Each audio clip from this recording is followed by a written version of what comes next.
እና ልጀምራ አዎ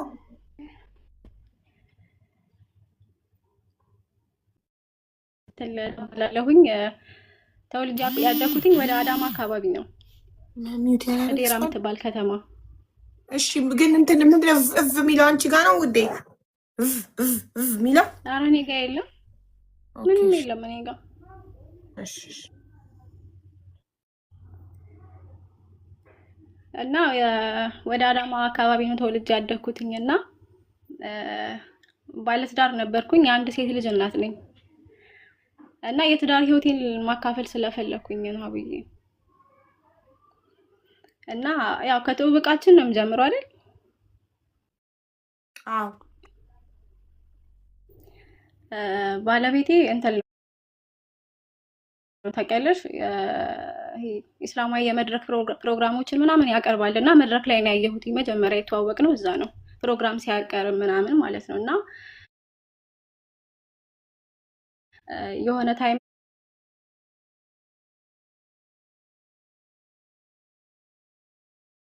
ላይ እኛ ከተማ ላይ ከአዳማ ትንሽ ወጣ ትላለች ያለሁበት ከተማ እና ትኬት እንድሸጥለት ጠየቀኝና ትኬት ስሸጥለት ማሪ ካልተሰማ እኔ ራሴ አይሰማም እልሻለሁ። ስለተሰማ ጸጥ ብለን እያዳመጥንሽ ነው ውዴ። መሀል መሀል ላይ የምታቆሚ ከሆነ እና ይሰማ ካልተሰማ እኔ እነግርሻለሁ።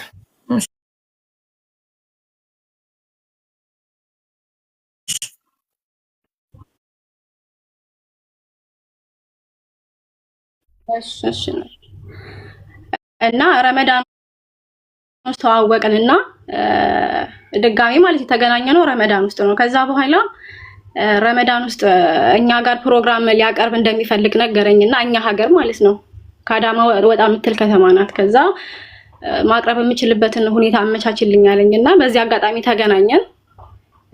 ከዛ በኋላ ሳምንትን ያወራነው። በሳምንት ውስጥ እንዳገባው ጠየቀኝ። ምንም አይነት የፍቅር ወሬ የለም። ያው መድረክ ላይ ስለማየው እና እንትን አማኝ ነገር ነው። ጀስት እንደዚህ ሲታይ አማኝ ነው። ይሄ ኢስላማዊ ነገሮች ላይ ነው በብዛት የሚሰራው። አሁን ቲክቶክ ላይ በጣም ነው የሚታወቀው። እና በቃ ምንም አላንገራገርኩም። እሺ አልኩት። እዛው በረመዳን ውስጥ ሽማግሌ ተላከና ረመዳን 20ኛው ቀን ላይ ኒካ አሰርን፣ ተጋባን። ከዛ ረመዳን 20ኛው ቀን ላይ ኒካ አሰርንና ልክ ኢድ ሲወጣ እኔ ወደ ቤቱ ገባሁኝ።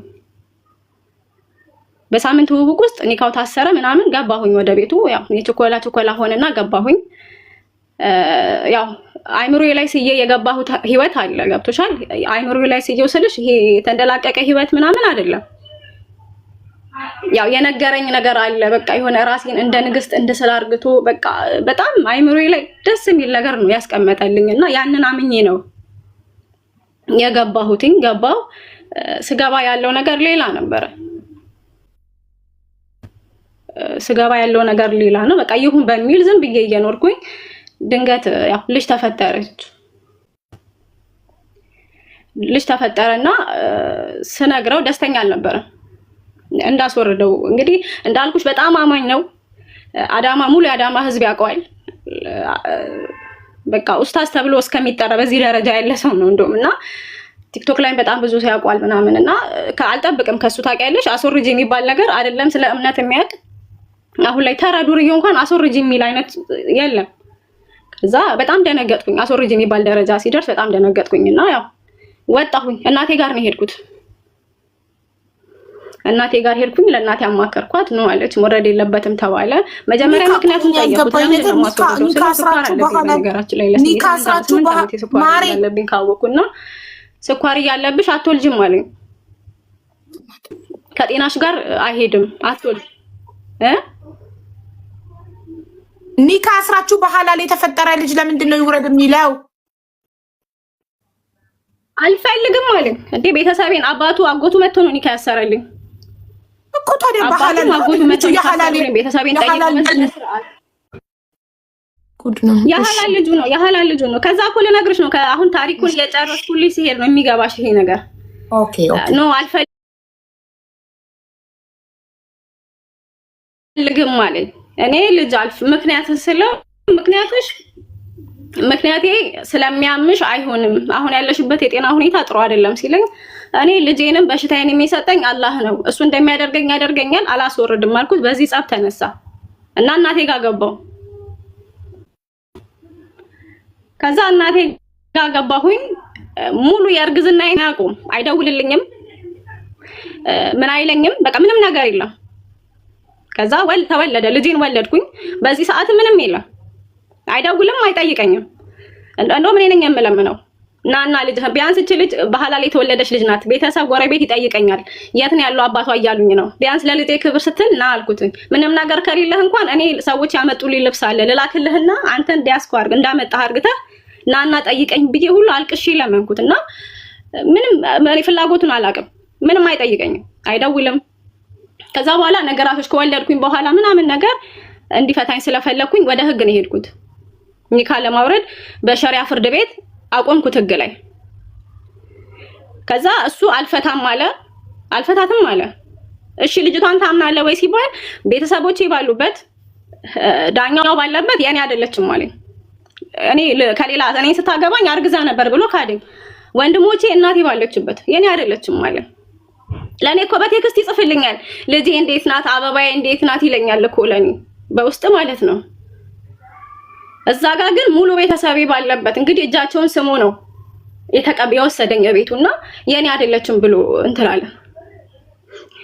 እዛ በኋላ እሺ አልኩኝ፣ ይሁን አልኩኝና በየወሩ 1000 ብር እንዲሰጣት ለወተት ተብሎ ማለት ነው። ለበየወሩ 1000 ብር። ጡት ደግሞ ወተት ደግሞ አልነበረኝምና ወተት ነበር ማጠባትና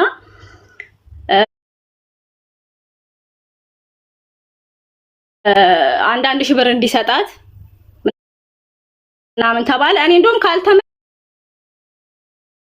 አልኩኝ። እኔ ትመርመርልኝ ናኑ ወይ ትነሳ የለችም ብለሽ እንዳታቆሚ እሺ።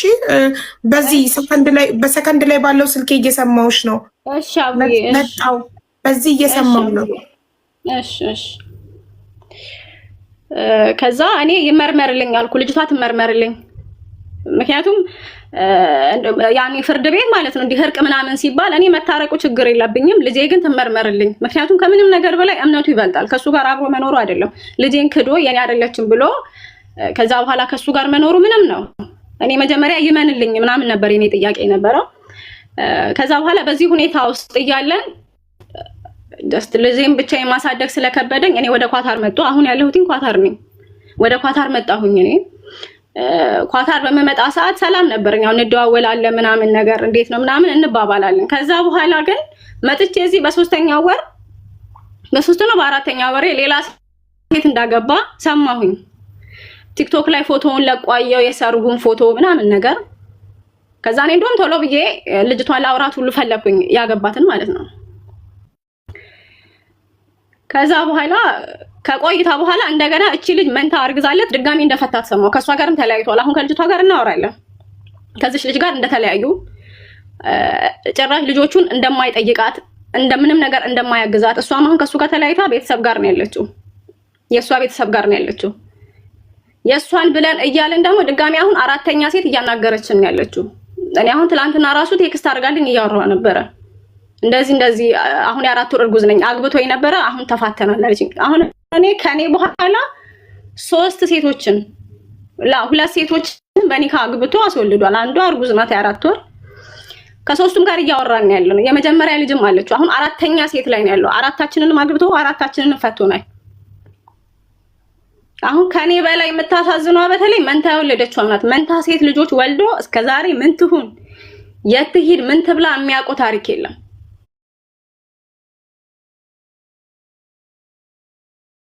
አማን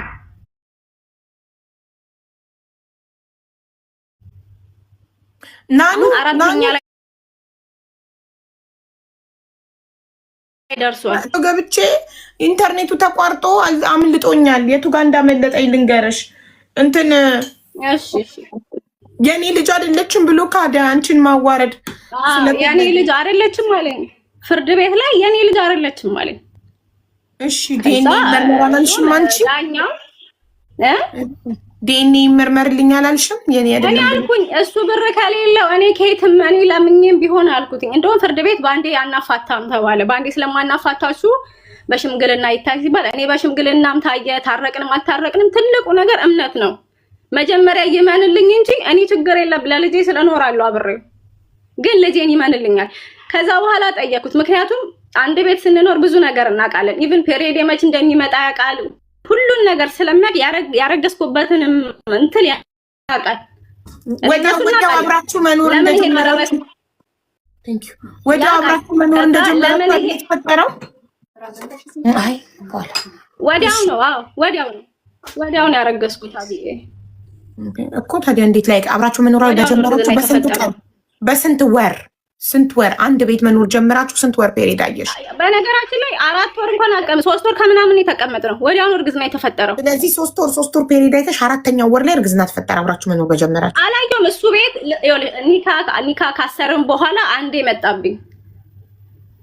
ኒካ ካሰርም በኋላ አንዴ መጣ። ከዛ በኋላ አላየሁም ፔሪድ የተባለ። ስለዚህ ታዲያ በእኛ በመጀመሪያው ወር አንዴ ነው ከሱ ጋር አንድ ቤት ስትኖሪ አንዴ ነው ፔሪድ ያየው። ከዛ ሁለተኛው ፔሪድ ላይ እርግዝና ተፈጠረ።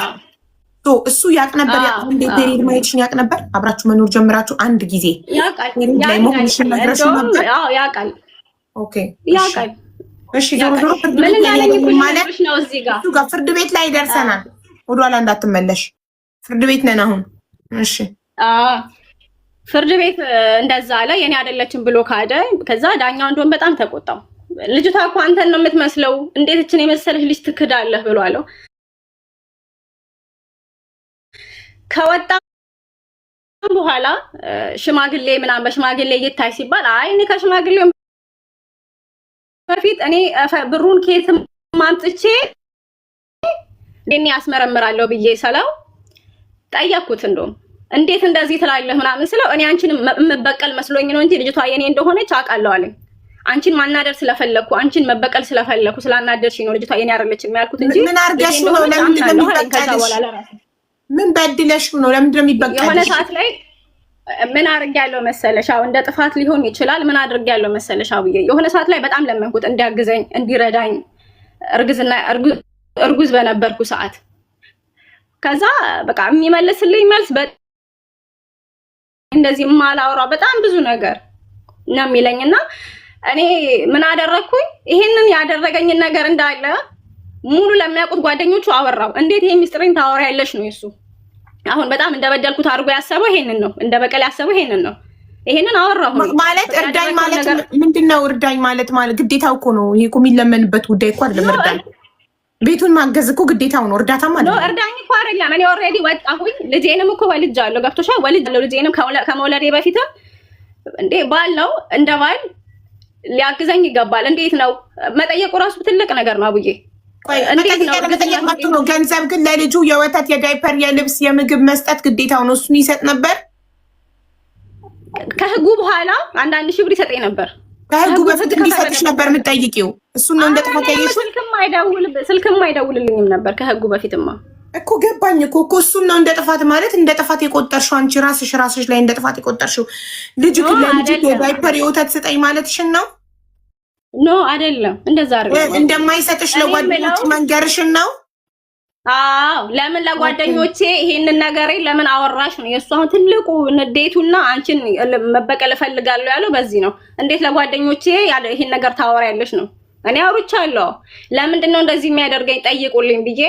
ምክንያቱም ሌላ ሰው ከውጭ የሚያውቀው ሰው ሃይማኖት አስተማሪ ኡስታዝ ስለሆነ በጓደኞቹ ዘንድ በጣም የተከበረ ስለሆነ በጓደኞቼ እንዴት እንደዚህ አይነት ስም እንዲኖረኝ ታደርጊያለሽ ነው። እንዴት እንደዚህ አይነት ስም ታሰጭኛለሽ ነው የእሱ ገባኝ። ምክንያቱም ሰዎች አፍደው ነው የሚያዩት። በቃ ገብቶናል። ከዛ በኋላ ዲኤንኤ ይመርመራልሽ እሱ ላይ ነው ያቆምነው። ከዛ እሱ ዲኤንኤ አያስፈልግም ልጄ እንዲላታል አንቺ ለማድረግ ነው አለኝ እንደዛ። ከዛ በኋላ የፍርድ ከዛ ጠፋ። ፍርድ ቤት መምጣት አቆመ። 15 ቀን እንደውም በፌደራል መጥቶ ታሰረኛ ከተማ ላይ አልመጣም አለ ፍርድ ቤት፣ አልቀርብም አለ ፍርድ ቤት። ታስሮ እሱ በሌለበት ኒካዬ ወረደልኝ። እሱ በሌለበት ፍርድ ቤት ኒካዬ ወረደ።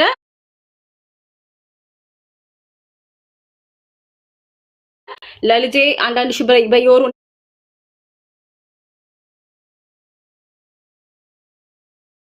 ተፈረደ።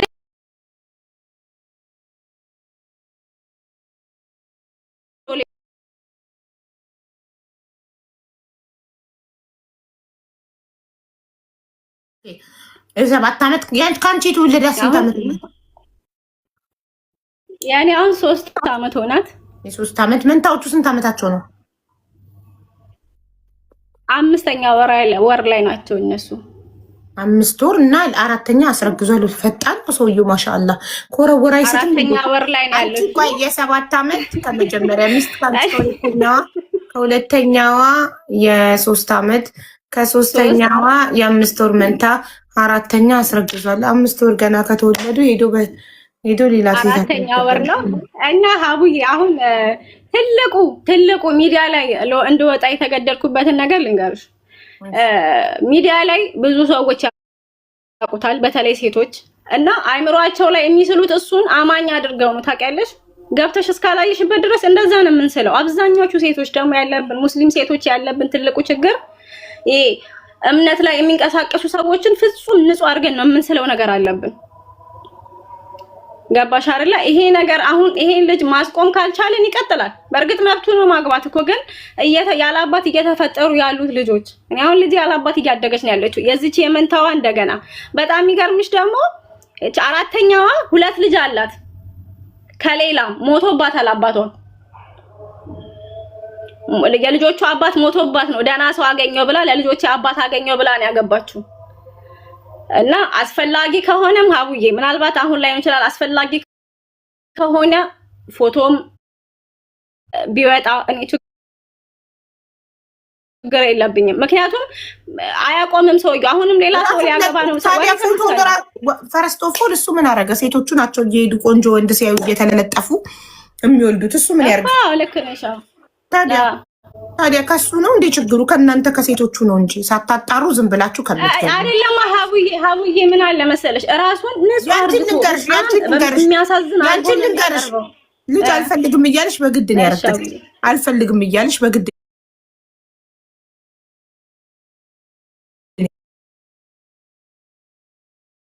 ተዋወቃችሁ ባንዱ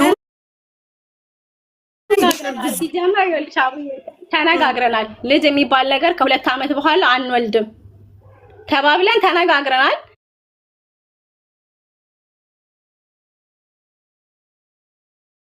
አይፈልግ እያወቅሽ መከላከያ ሳትጠቀሚ አረገሽ። ስታረግሽ አልፈልግም ማለሽ እናትሽ ቤት ሄድሽ፣ አለቀ። እናትሽ ቤት ወለድሽ፣ ተለያያችሁ። አሁን ይህ ሰውዬ ምን ያርግ? እናንተ ሄዳችሁ ከተለጠፋችሁበት እናንተ ባክግራውንዱን ሳታጠኑ ወንድ አገኘው ብላችሁ ሄዳችሁ የምትጣበቁ ከሆነ እሱ ምን ያርግ? ምንም አይደለም እኮ አብዬ ባክግራውንዱን ምንም እንድታጣኙ እንኳን እድል አይሰጥሽም። በቃ ንጹህ ሰው ሆኖ ነው የሚቀርበው። ገብቶሻል አይደለ? ማየት ያለብን ፊት ያለው ነው የሚያሳይበት። ማሪ ሲጠይቅሽ ባንዴ እሺ ቤት ጋር በረመዳን ጠይቀሽ ወዲያው በ15 ቀን ሽማግሌ ምናምን ጥድፍ ባል እንደጠማው ሰው ወንድ እንዳጣ ሰው።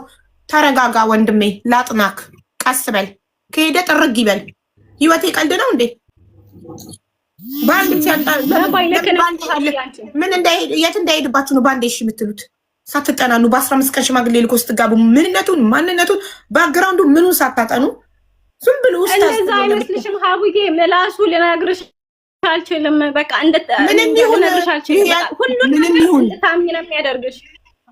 ይሄ የእናንተ ጅምለት ነው። ቀላል እኮ ነው እንደዚህ ሀቡዬ። እንግዲህ አሁንም ሳታጠኝ ሌላ ኡስታዝ ይመጣልሻል። ከሱም ደግሞ ትወልጃለሽ። እኔ አልገባም። እኔ እኮ ትልቅ ትምህርት ሆነኝ። እኔ እኮ አሁን እኔ ስለተማርኩበት ነው። ገብቶሻል አይደለ? ቸኩዬ በመግባቴ የከፈልኩት ዋጋ አለ። ያን ሂሳብ ያንን ዋጋ ሌሎች ሴቶች እንዳይከፍሉት ነው። ይሄ ሰውዬ 4ኛ ሚስት ላይ ደርሷል። እርግጠኛ ነኝ ይቀጥላል። ማቆሚያ የለውም። ገብቶሻል አይደለ? አሁን ላይ እኛ ስለሰራነው ሳይሆን እንደዚህ አይነት ጅል ሴቶች ዝም ብለው የሚፈለፍሉ እስካሉ ድረስ እንዳያቆም 10 ያድረሳቸው። ጀግና እንሸልመዋለን። ለምን እኛ ማንቃት የምንፈልገው ሴቶቹን ነው። እንደዚህ አይነት ጅል ሴቶች ወንድ ሲያገኙ ዘለው ባንዴ እንደሚያሽጋር የኔ እንትን አሁን አቡዬ ሴቶቹን ማንቃት ነው። በቃ እኛ ስህተት ሰራን። እኔ ስህተት ሰርቻለሁ፣ አምኛለሁ። ገብቶሻል አይደለ? ይኸውልሽ በ2026 ማሬ ትክክል ጎበዝ እኮ ነሽ አንቺ። የሰራሽውን ስህተት ሴቶች እንዳይደግሙት ለማስተማር መምጣቶች ጀግና ነሽ፣ ጠንኳራ ነሽ፣ ጎበዝ። ልንገርሽ አንድ ነገር ማንም ይፈርድብኛል ምናምን ብለሽ ሳታስቢ ሚዲያ ላይ መተሽ እህቶችሽ አንቺ የሰራሽውን ስህተት ቸኩለው እንዳይሰሩት መናገርሽ በጣም ጎበዝ ነሽ። እኛ በ2026 ወንዶች ላይ መፍረድ አቁመን ሴቶችን ማንቃት ብቻ ነው ስራችን። ሴቷ ትንቃ፣ ካለበለዛ እራሷ ናት ከልጅ ጋር ተዘፍዝፋ ቤት የምትውለው። እራሷ ናት ህይወቷ ወደኋላ የሚቀረው። ወንድ ልጅ ማህፀን የለውም። ወንድ ልጅ ማህፀን የለውም። አስረግዞ ለጥ ማለት ይችላል። ስለዚህ ምን አለ መሰለህ አሁን እሱ ስላደረገው ስህተት ለማውራት እሱን ሌላ ነገር ለማድረግ ምናምን አይደለም። ሴቶቹን ስለማንቃት ብቻ ነው ማለት ይበቃዋል። ያላባት የሚያድጉ ልጆች ከሱ መውጣት የለባቸውም ነው እንጂ ስለሱ ስላደረገው ነገር እሱን ሚዲያ ለማስቀጠል አይደለም። አሁንም እሱ ላይ ነሽ። ከሱ ባይወጣ ከሌላ ወንዶች ይወጣል። ሴቶች ልጅ ማሳደጊያ ገንዘብ ሳይኖራችሁ ዝም ብላችሁ ሄዳችሁ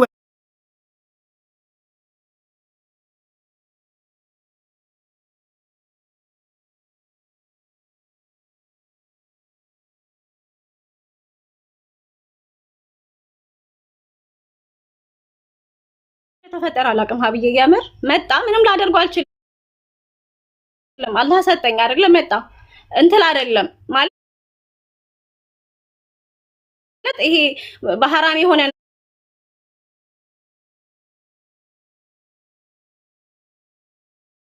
ነገር አይደለም። ከመጣው ከይምጣ ብዬ ተቀበልኩትኝ። እሱ እንዳለው ከሱ ጋር ተስማምቼ ማስወረድ አልፈለኩኝም። እኔ ገብቶሻል አይደል?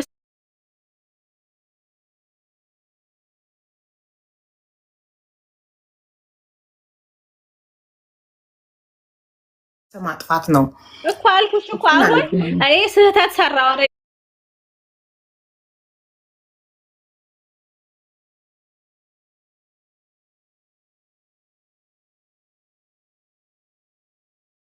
አሁን ከልጅቷ ጋር ነው ቪዲዮ የሚሰራ ምናምን እና ኮመንት ላይ ሴቶች ምን ይሉታል?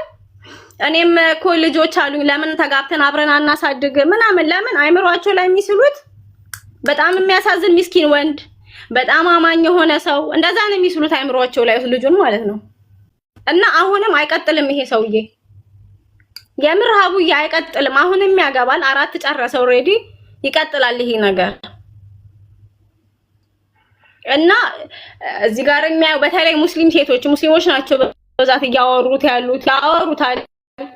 አሁንም 2-3 ሴቶች አሉ ይነግሩናል ደግሞ ስለሚያውቁን እሱን አግብተን እንደነበረ ደግሞ ደስ የሚልሽ ነገር ሲያገባ ይፖስታል ከነ ፎቶአችን አይፈራም። ለምን ይፈራል? እሺ ምናምን ብሎ ይፖስታል እና ሁሉም ያውቁናል ያናግሩናል። አገኘት አይደል? ለምን ይፈራል? ምን አስፈራው? እየሄዱ የሚለጠፉበት ሴቶቹ ክብረ ቢሶቹ ሴቶቹ እሱ ምን አስፈራው? ማሬ እንዴ ነው አይደለም አልፎ ሆነ እኮ አሁን እኮ እየሄዱ መለጠፍ ሳይሆን ኖ አይደለም። እኛ የሚመስለን ይኸውልሽ አብዬ አንዳንዴ እኮ ይኸውልሽ አሁን እኛ ስለሰራ ነው ስህተት ብቻ አይደለም። እሱስ ማንነቱን ደብቆ የቀረበን እሱስ አይጠየቅም። በዚህ ጉዳይ ላይ ማንነቱን ደብቆ አይጠየቅም። በጣም ጀግና ነው፣ ጎበዝ ነው፣ ይበርታ። እኛ ይኸውልሽ ሚስት ከመሆን ጉጉት ነው ገብቶሻል አይደል እኮ። ሚስት ለመሆን አትጓጉ። የዓለም መጨረሻ አይደለም ሚስት መሆን አትጓጉ። ለምንድን ነው የምትጓጉት? ምንድን ነው የሚያጓጓው? ሚስት መሆን የሚያጓጓው ምንድን ነው? አሁን ገባኛ። ጊዜው ከረፈደ በኋላ እኮ ነው የገባኝ ሀቡ። ስለዚህ የህይወት የመጨረሻ ግቡ ትዳር አለመሆኑ አሁን ገብቶኛል። ጎበዝ። ስለዚህ አሁንም አልጓጓም በፊት መስሎኝ። ለሌሎች እህቶችሽም አንቂ። ምንድን ነው የምትያቸው? ዘላችሁ ወንድ ላይ አትለጠፉ። እንደኔ በ15 ቀን ምንም ሳታጠኑት ወንድ ልጅ ላግባሽ ስላለች ዘላችሁ እንዳትገቡ። ስራ ስሩ። ምን ነቅሎኝ ነው? ቴንክ ዩ ሶፊዬ ፎር ኢንቪቴሽን። እና መጀመሪያ ሴት ልጅ ትማር፣ ትስራ፣ ገንዘብ ትያዝ፣ በራሷ ትተማመን። ነገ ወንድ ልጅ ጥሏት ሲሄድ እንዳታለቅስ ማለት ነው። እና የህይወት ስኬት መጨረሻው ባለትዳር መሆን አይደለም። የህይወት ስኬት መጨረሻው የምትፈልጉትን ህይወት መኖር ነው። ደስተኛ ሆኖ መኖር ነው። በተረፈ አትከታተዩ። ከፈለገ 10 ሚስት ያግባ። ምን አገባሽ? ከህይወትሽ ወጥቷል እንጂ ሸቂ ገንዘብ ያዥ ሀብታሙ ሸቂ ገንዘብ ያዥ ሀብታሙ ነገ ትልቅ ህይወት እንድትኖር ይሽማ። ልጅሽን ጥሩ ትምህርት እንድታስተምሪያት፣ ጠንካራ ሴት እንድታረጊያት ስሪ። ትኩረትሽን ህይወትሽ ላይ ሰው ገደል ይግባ የራሱ ጉዳይ። አንዴ ከህይወት አትከታተዩ። ገንዘብ ያዥ ልጅሽን አሁን 3 ዓመት ሆና 4 ዓመት ሲሆነ ጥሩ ኬጂ 1 ጥሩ ትምህርት ቤት አስገቢያት። ልጅሽን ተከታታያት። በቃ ፎከስ ኦን ዩር ሰልፍ ኤንድ ኦን ዩር ዶተር። በቃ ልጅሽ ላይ እናስ ራስሽ ላይ ህይወትሽ ላይ ትኩረት አድርጊ። እሱን እርሹ ከነመፈጠሩ። እሺማ እናመሰግናለን ታሪክሽን ስላካፈልሽን። እሺ አቤ እናመሰግናለን። እኔም አመሰግናለሁ። ተማራችሁ ሴቶች፣ ባል ብርቃችሁ የሆነ ሴቶች የመጨረሻ ህልማችሁ ሚስት መሆን፣ የመጨረሻ ታርጌታችሁ በህይወታችሁ ሚስት መሆን የሆነ ሴቶች ተማራችሁ። ከህይወቷ ኡስታዝ ነው ብላ በ15 ቀን ላግባሽ ሲላት ባንድ